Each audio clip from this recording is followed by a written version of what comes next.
istahlaltum furujahunna bi amanatillah. Kau halalkan faraj, kemaluan istrimu itu dengan kalimat Allah. Itu merupakan amanah dari Allah. Makanya wa'aufu bil ahdi, penuhilah janji-janjimu. Innal ahda kana mas'ula, sesungguhnya janji itu akan ditanya oleh Allah. Ketika ada sigat ta'liq yang kita baca, istri merupakan amanah Allah, titipan Allah. Berarti tadi yang harus kita pelihara, kita jaga, dan nanti ditanya oleh Allah. Anak-anak kita juga kata Allah, innama amwalukum wa auladukum fitnah. Hartamu, anakmu itu menjadi ujian bagimu, karena itu amanah. Mampu gak kalian menjalani amanah itu dengan baik? Allah titipkan kita anak-anak untuk kita didik. Nanti ditanya oleh Allah, menjadi salah satu bagian dari hisab tentang anak-anak kita. Kita didik gak? Kita kenalin agama gak? Itu nanti akan ditanya oleh Allah. Jadi amanah yang kita emban ini cukup banyak, luar biasa banyaknya. Amanah anak, amanah istri, amanah harta. Nanti akan ditanya oleh Allah, kamu dapat dari mana itu harta? Ditanya oleh Allah, karena dia amanah. Dan kemudian kau habiskan untuk apa hartamu itu? Itu juga nanti akan ditanya oleh Allah, karena itu amanah. Makanya Allah mengatakan li amanatihim, karena banyak amanah-amanah yang kita emban. Maka dalam satu hadis, kullukum ra'in, setiap kamu adalah pemimpin, dan setiap pemimpin itu akan ditanya tentang kepemimpinannya. Minimal kita ini memimpin diri kita sendiri.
Wassalatu wassalamu ala rasulillah Sayyidina Muhammad ibn Abdullah wa ala alihi wa sahbihi wa mawalah. La hawla wa la quwwata illa billah, amma ba'd. Fa inna asdaqal hadisi kitabullah wa khairal hadi hadi rasulillah sallallahu alaihi wasallam. وشر الأمور محدثتها فإن كل محدثة بدعة وكل بدعة ضلالة وكل ضلالة في النار. Alhamdulillah, kita panjatkan syukur kita kepada Allah. Dengan karunia Allah, alhamdulillah, kita dipertemukan kembali di majlis yang sangat mulia ini. Salawat teriring salam, semoga Allah mencurahkan kepada uswah dan qudwah hasanah kita, baginda Rasulullah Muhammad sallallahu alaihi wasallam, kepada seluruh keluarga beliau, para sahabat-sahabat beliau. Semoga salawat beserta salam Allah mencurahkan pula bagi kita selaku umatnya, amin ya rabbal alamin. Hadirin yang dirahmati Allah, kemarin kita sampai di ayat yang ke-29 dari surah Al-Ma'arij 28. Inna 'adzaba rabbihim ghairu ma'mun. Kita lanjutkan.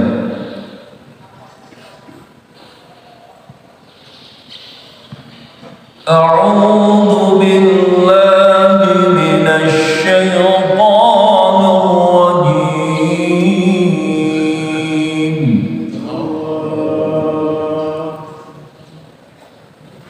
Bismillahirrahmanirrahim.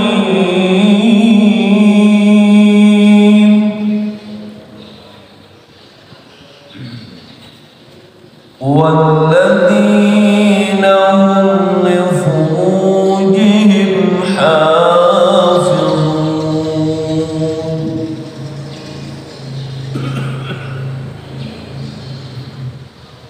إِلَّا عَلَى أَزْوَاجِهِمْ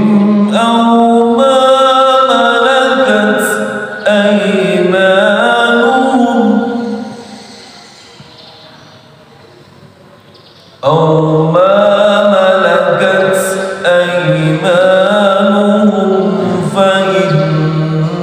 فإنهم غير ملومين.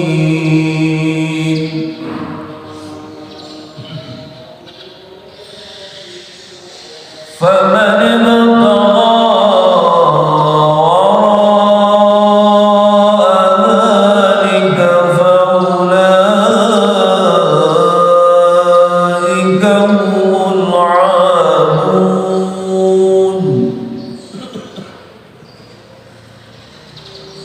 والذين هم لأماناتهم وعهدهم راعون.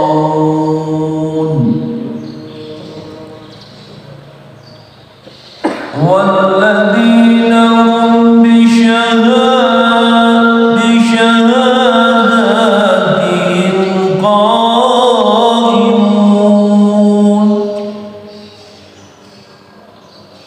والذين هم على صلاتهم يحافظون.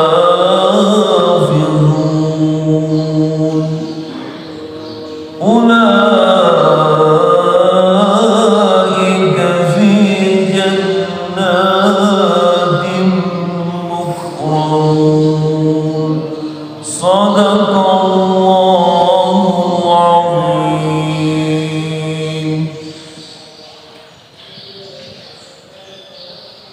Kemarin sampai di inna 'adzaba rabbihim ghairu ma'mun. Sesungguhnya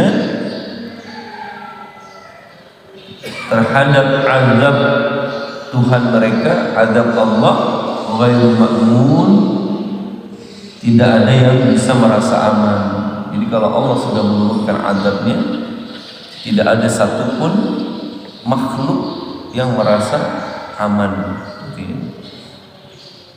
Baik, kita bahas mulai dari 29. Berikutnya adalah ciri-ciri orang-orang yang memiliki keseimbangan, yang tidak merasa resah ketika dalam keadaan susah, dan tidak menjadi orang-orang yang bakhil ketika mereka dalam kecukupan. Pertama kita bahas yaitu orang-orang yang menjaga sholatnya, jangan sampai bolong-bolong kemarin ya. Ciri yang kedua, orang-orang yang di dalam harta yang dia miliki diberikan kepada orang-orang yang memang berhak untuk menerimanya, yaitu para peminta-minta dan orang-orang miskin yang tidak meminta. Kemudian yang ketiga, walladzina yusaddiquna biyaumiddin, orang-orang yang mempercayai bahwa adanya hari akhir. Yang keempat, walladzina hum min 'adzabi rabbihim musyfiqun, orang-orang yang takut akan azab Tuhan mereka, azab Allah, disertai dengan harapan-harapan untuk mendapatkan rahmatnya Allah. Dan sekarang berikutnya adalah walladzina hum min 'adzabi walladzina hum li furujihim hafizun. A'udzu billahi minasyaitonir rajim.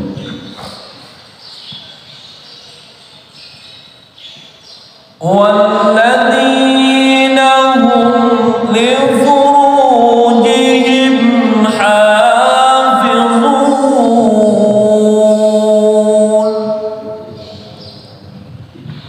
dan mereka orang-orang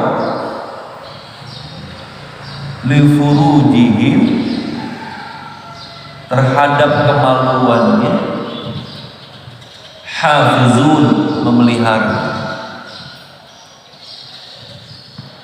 Asal katanya walladzina hum hafizuna li furujihim,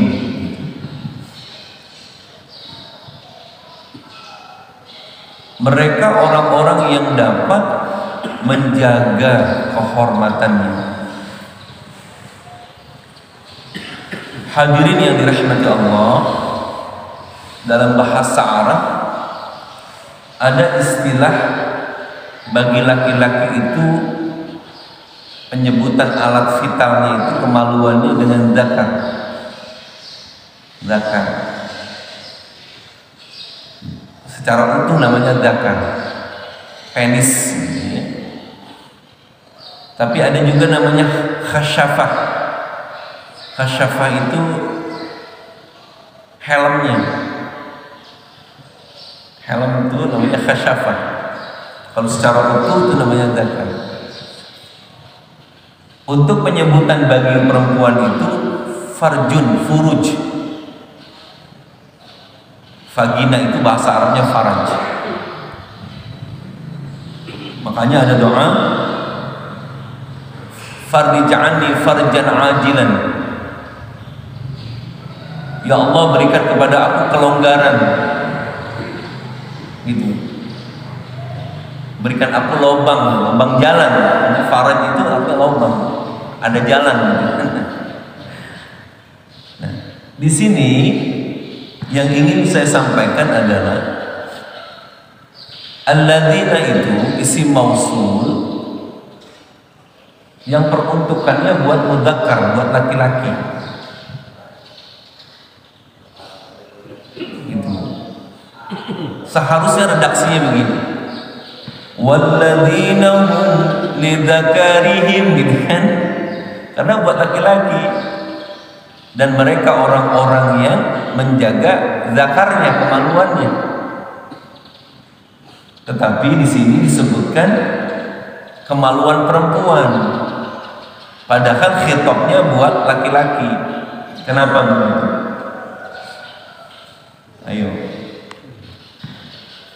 Ayo,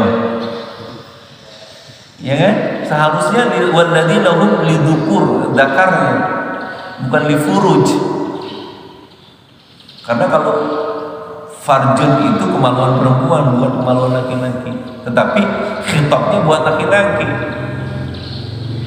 Hadirin yang dirahmati Allah, begini hebatnya bahasa Quran itu begini. Ketika Allah berkata tentang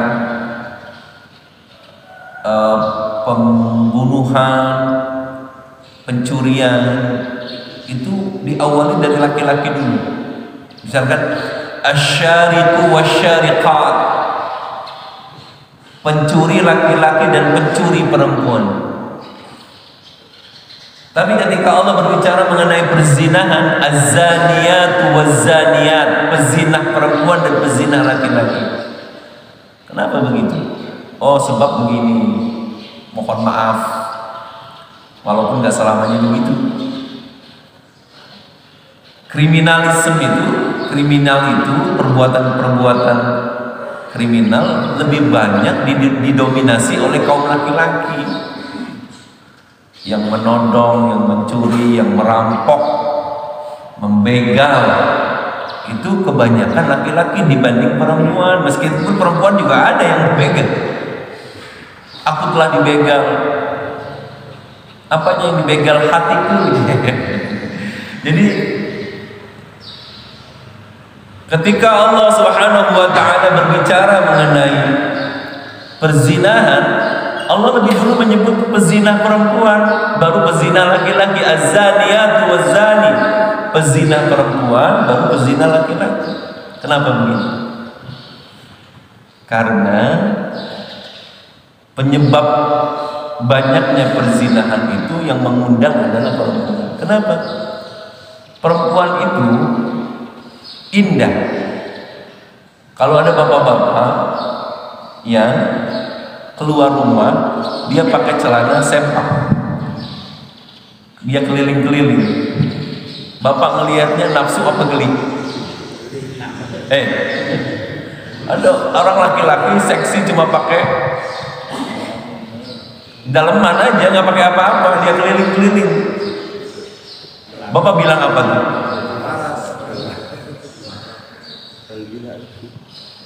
Orang stres kali ya.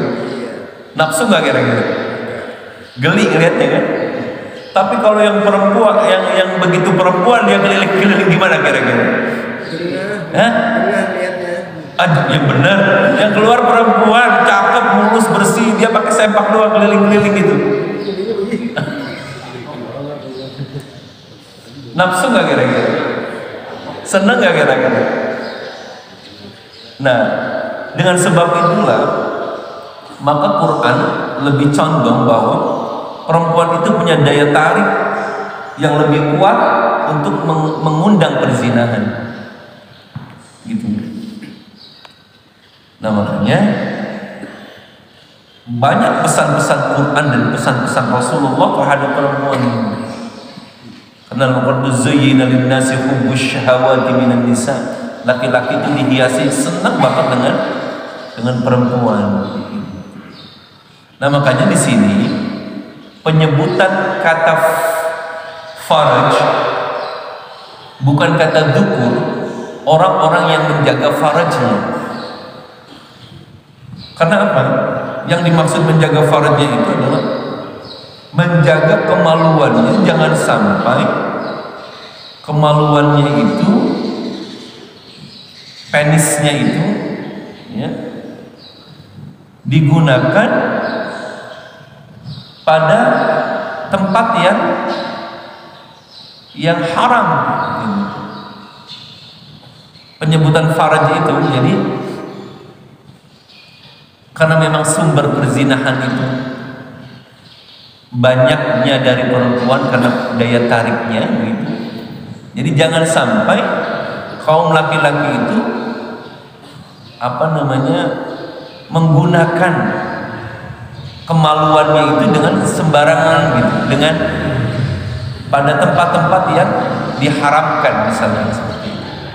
Makanya penyebutannya adalah difurujihim, bukan didukurihim gitu. Luar biasa, Mas. Perempuan memang luar biasa. Padahal perabotannya sama itu juga ya. Ya. Perabotannya sama, yang di rumah kita sama yang di luar rumah sama nggak? Itu juga kan? Modelnya begitu, bentuknya begitu. Makanya ada istilah, kalau ngelihat anak orang di jalan, ingat anak di rumah. Ketika ngelihat bini orang di jalan, lupa bini. Ada nggak yang model begitu? Pak Endra tahu aja nih. Kenapa begitu? Ya, Padahal sama aja kan, daya tariknya yang luar biasa, Masya Allah ya. Nah jadi memang begitu, Allah sudah mengkudrahkan seperti itu.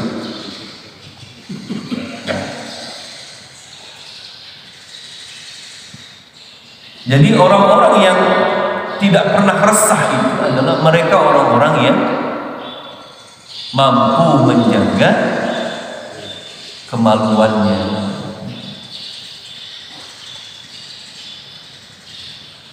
Penjelasannya seperti apa? Illa ala azwajihim, kecuali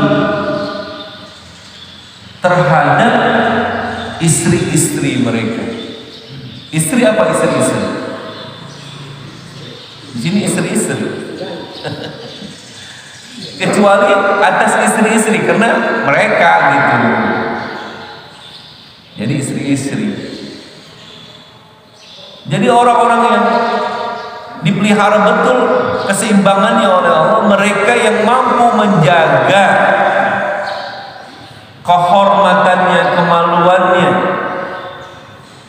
kecuali dia lampiaskan keinginan biologisnya itu illa ala azwajihim, kepada istri mereka yang halal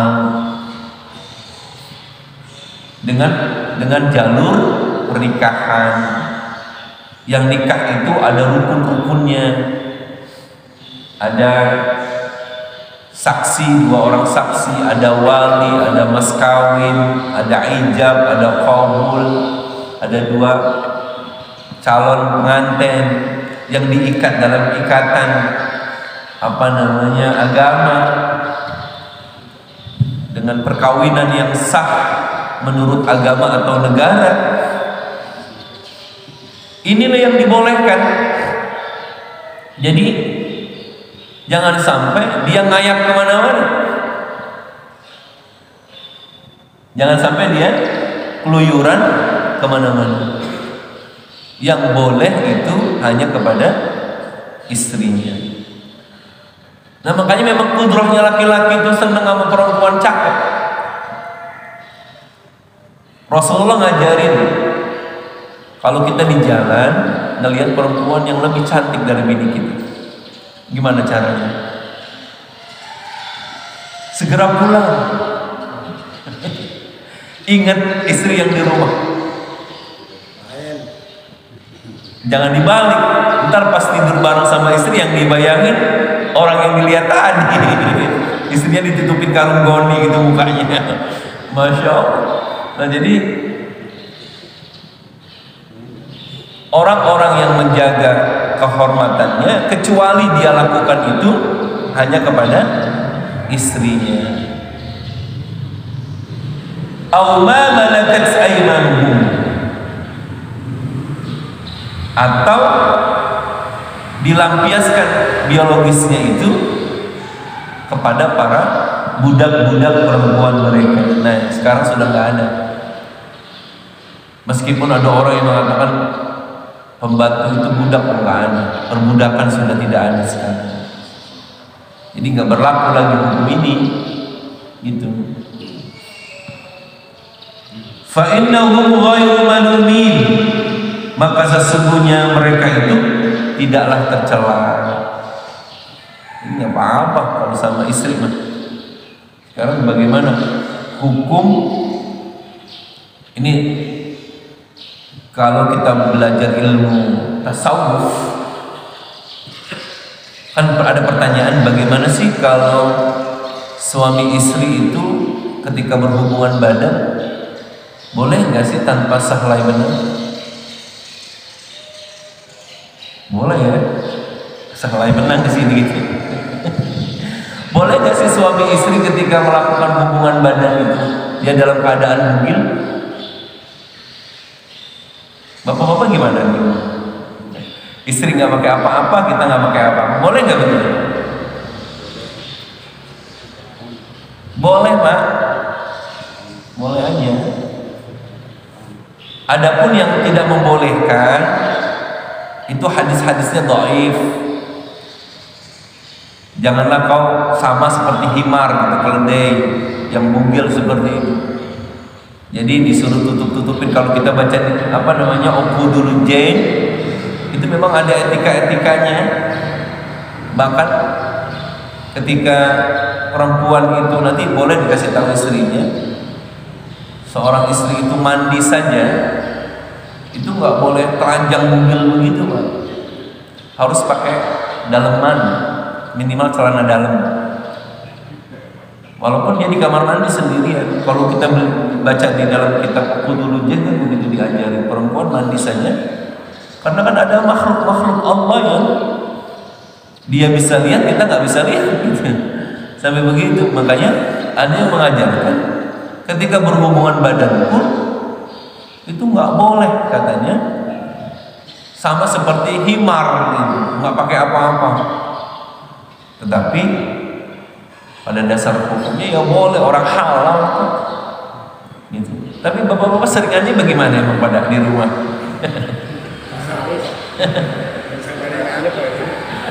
Seperti itu. Nah, ya boleh dia ngelihat aurat kita, kita lihat aurat dia, ya orang kita halal istri kita. Boleh saja.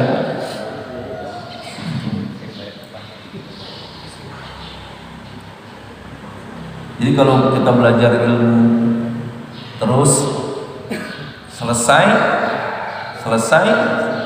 terus pengen nambah, disunahkan wudu. Mau berhubungan badan disunahkan wudu. Nggak sempet deh kayaknya kita mah pakai wudu segala gitu ya. Habis selesai kepengen lagi disunahkan wudu lagi gitu. Kayak begitu. Kelamaan kan? Iya. Jadi kalau sama istri mah nggak apa-apa. Kita lihat auratnya dan mereka juga lihat aurat kita, nggak apa-apa. Orang suami istri. Gitu. Jadi kalau perbudakan sudah nggak ada sekarang ini. Fa innahum ghairu malumin, itu perbuatan yang nggak tercela. Jadi nggak apa-apa. Gitu ya. Faman ibtagha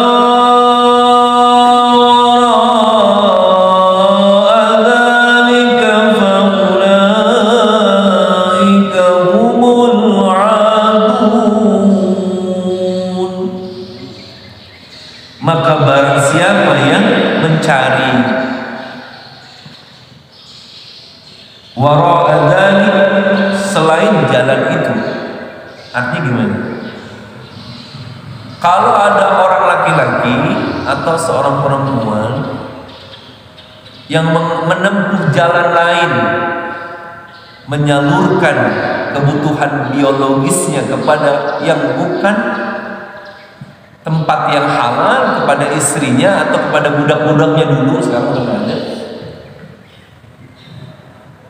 Maka kata Allah, faulaika humul aadun. Mereka adalah orang-orang yang melampaui batas. Bahasa kitanya tuh berzina. Jadi kalau orang berzina itu memanfaatkan kemaluannya bukan pada tempatnya, di tempat yang gak halal. Itu luar biasa. Hanya dengan ucapan qabiltun nikahaha wa tazwijaha, gitu kan, saya terima nikah dan kawinnya. Masya Allah. Yang tadinya maksiat menjadi ibadah, yang tadinya dosa menjadi ibadah, menjadi pahala. Kan berhubungan badan itu kan ibadah, ibadah yang paling nikmat gitu. Wa fi bud'i ahadikum shadaqah. Dulu ada sahabat yang datang kepada Rasulullah. Dia itu iri dengan sahabat-sahabat yang memiliki kelebihan harta. Wa yatasaddaquna bi fuduli amwalihim, sehingga mereka bisa bersedekah karena punya harta yang banyak. Sedangkan saya ini gak punya apa-apa yang untuk disedekahkan ya Rasulullah. Rasulullah menjelaskan bahwa segala sesuatu itu bisa disedekahkan. Likulli tasbihatin sadaqah. Setiap kita mengucapkan subhanallah itu jadi sedekah. Wa likulli tahmidatin sadaqah. Setiap kita mengucap alhamdulillah itu jadi sedekah. Wa likulli takbiratin sadaqah. Setiap kalimat Allahu akbar jadi sedekah. Jadi kalau lagi nggak punya duit, pengen sedekah itu aja. Subhanallah, walhamdulillah, wa la ilaha illallah, wallahu akbar. Itu sedekah. Nanti kalau ada panitia maulid datang, nggak punya duit, udah zikir aja depan dia, subhanallah, walhamdulillah. Sampai akhirnya hadis itu ujungnya begini, wa fi bud'i ahadikum shadaqah. Kalian melayani istri, melakukan hubungan badan itu termasuk sedekah. Jadi kalau sedekah nggak punya duit, layani istri juga itu sedekah. Luar biasa Islam, ya. Makanya, iya bisa setiap hari, gede pahala. Iya, cuma memang manusia itu semuanya ada qadarnya. Allah menciptakan manusia bil qadar, ada ukurannya. Ya paling-paling kalau yang begitu tuh paling cakep dari usia 20 apa awal nikah sampai umur 50-an lah, 40 ke atas dah. Udah kesana makanya udah mulai jarang-jarangan dikit ya. Udah mulai bosan kali Pak Haji, bosan enggak kan ya? Iya, udah mulai agak jarang-jarangan, beda sama muda-muda dulu gitu. Ada juga istri yang menggegeran Pak bahasa Melayunya, kalau udah dideketin lakinya begitu aja udah ketakutan. Ya udah mulai apa ya, udah males gitu ya. Itulah manusia, memang segalanya itu diciptakan ada batasannya. Tapi ada juga bapak-bapak yang umurnya 80 tahun masih semangat, luar biasa. Masya Allah. Jadi mereka itulah orang-orang yang melampaui batas. Kenapa disebut melampaui batas? Karena itu termasuk min akbaril kabair, termasuk dosa-dosa yang besar, gitu kan? Yang ketiga, yang selanjutnya, walladzina hum li amanatihim wa 'ahdihim ra'un. Dan mereka yang amanat itu bentuknya jamak, plural, jamak. Berarti banyak amanatnya. Terus kita lihat di sini wa ahdihim. Ahdun itu mufrad, tunggal, satu. Harusnya uhud, artinya walladzina hum li amanatihim, bukan wa ahdihim. Uhud gitu ya, janji-janji, amanat-amanat dan janji-janji. Pertanyaannya, kenapa ketika Allah berbicara amanat dalam bentuk jamak dan ketika dalam pengucapan kata janji itu hanya satu, enggak jamak? Jadi orang-orang yang terpelihara dirinya dengan penuh keseimbangan, tidak halu, tidak ambisi terhadap segala kesenangan dunia ini, yaitu mereka orang-orang yang mampu menjaga amanah-amanah mereka dan janji. Enggak janji-janji, janji. Kenapa begitu? Karena amanah yang diemban oleh seseorang itu sangat luar biasa banyak. Ya Pak? Mulai apa yang ada di diri kita ini adalah amanah. Keluar masuk napas yang kita hirup, yang kita buang, oksigen, nitrogen yang kita hirup, ini adalah amanah dari Allah. Setiap keluar napas ini nanti Allah tanya, apa sih amanah itu? Amanah itu sesuatu yang dititipkan, kemudian dia mampu menjaga dengan baik titipan itu, dan dia akan mampu mengembalikannya ketika diminta untuk dikembalikan. Itu namanya amanah. Allah kasih kita nikmat yang begitu banyak. Salah satunya adalah nikmat bisa bernapas. Ini amanah Allah.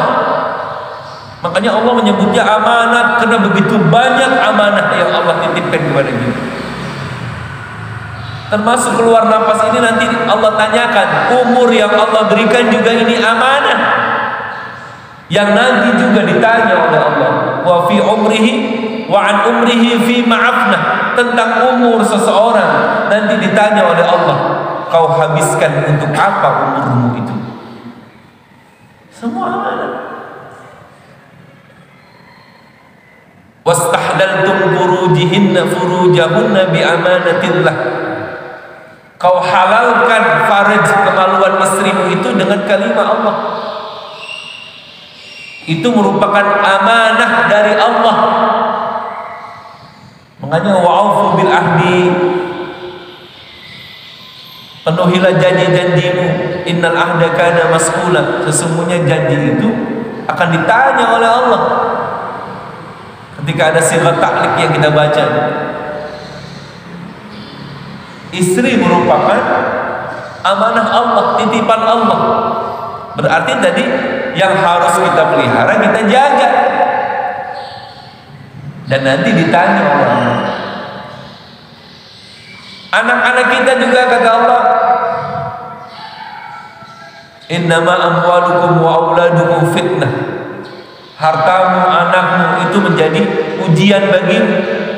Karena itu amanah.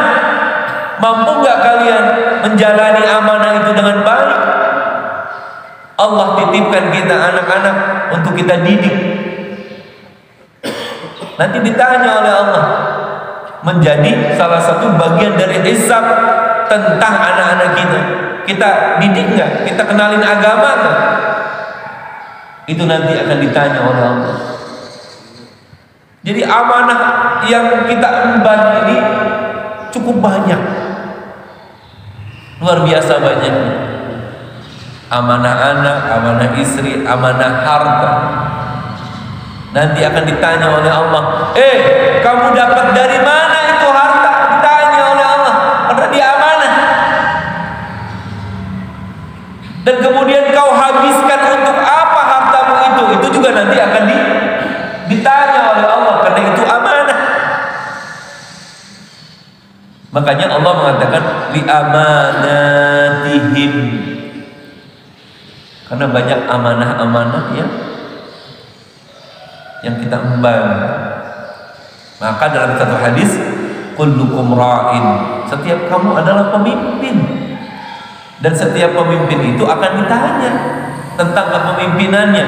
Minimal kita ini memimpin diri kita sendiri. Kita habiskan untuk apa umur kita? Minimal kita menjadi pemimpin sebagai kepala rumah tangga, selaku ayah, menjadi pemimpin dari istri kita, menjadi pemimpin dari anak-anak kita. Nanti juga ditanya oleh Allah. Apalagi pemimpin-pemimpin dalam skala yang besar. Ketua DKM nanti ditanya oleh Allah nih. Karena pemimpin akan ditanya oleh Allah. Pak RT, Pak RW, Pak Lurah, Pak Camat, bupati, wali kota, gubernur, presiden, semua ditanya oleh Allah tentang amanah yang dititipkan kepadanya. Masya Allah. Makanya seorang yang bisa amanah, pertama yang mendapatkan naungan Allah, di mana tidak ada naungan kecuali naungan Allah, adalah imamun adil, pemimpin yang adil. Yang pertama mendapatkan naungan Allah nanti di mana tidak ada naungan kecuali naungan Allah adalah pertama imamun adil, pemimpin yang adil, yang mampu menjaga amanah. Sebagai ayah, ayah yang adil. Sebagai ibu, ibu yang adil. Semua kita mendapatkan amanah dari Allah Subhanahu wa taala. Baru Allah mengatakan wa ahdihim, dan janji. Innal ahda kana mas'ula, karena janji itu ditanya oleh Allah Subhanahu wa taala. Ra'un, mereka mampu menjaganya. Nanti kita lanjutkan. Walladzina hum bisyahadatihim qa'imun, dan orang-orang yang berpegang teguh terhadap janji kesyahadatan pada kesaksian. Mudah-mudahan ini ada manfaatnya. Mohon maaf, jadi intinya adalah hari ini Allah mengingatkan kepada kita, jika ingin mendapatkan keseimbangan dalam hidup ini, kita selalu terpelihara dan dijaga oleh Allah, yaitu salah satu caranya adalah kita ini menjaga kehormatan kita, yang kemudian menjaga segala amanah-amanah dan janji kita. Itu pada pagi hari ini. Nanti kita lanjutkan. Mudah-mudahan ini ada manfaatnya. In uridu ilal islah mastata'tu tawakkaltu 'ala Allah wa ilaihi unib. Subhanakallahumma wa bihamdika asyhadu an la ilaha illa anta astaghfiruka wa atubu ilaik. Wa sallallahu ala sayyidina Muhammadin wa ala alihi wa sahbihi wa sallam. Walhamdulillahi rabbil alamin. Assalamualaikum warahmatullahi wabarakatuh. Sallallahu alaihi